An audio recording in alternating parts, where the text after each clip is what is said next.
Alrighty, so welcome back today. Today I'm going to show you how I changed the fuel filters on the Workmaster 50. This is pretty simple how you change the fuel filters.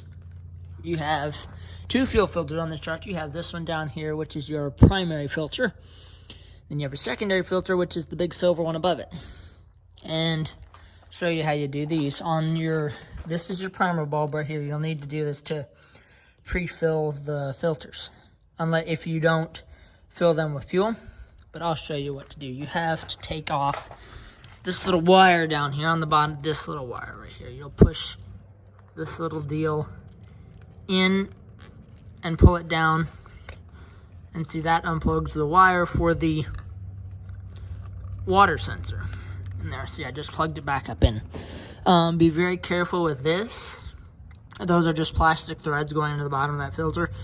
So there is a chance you could very easily strip those out. I have done it once, and that little thing right there is 170 bucks when I had to replace it. So that wasn't really a whole lot of fun to replace, but that's the bottom one. The bottom one's usually pretty simple. That bottom one, I think it free flows.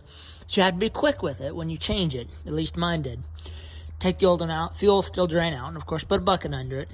And then pre-fill your new filter, screw it back up on, and hit that primer bulb right there, and make sure till that gets hard.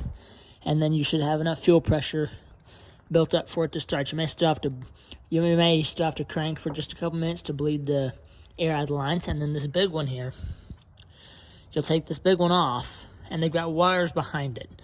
So it's not hard to do, it's just kind of in there.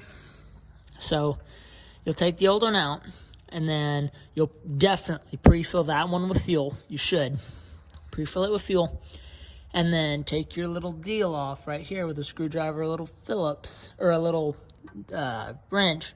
Take that loose, hit that primer bulb till you see fuel start to come out of that. Tighten it down, and then you'll still have to, there'll still be air in these lines. Just crank on the tractor for a couple minutes. You may have to hit that primer bulb a couple more times as you're doing it. See, that primer bulb's hard right now, so it's got plenty of fuel pressure on it.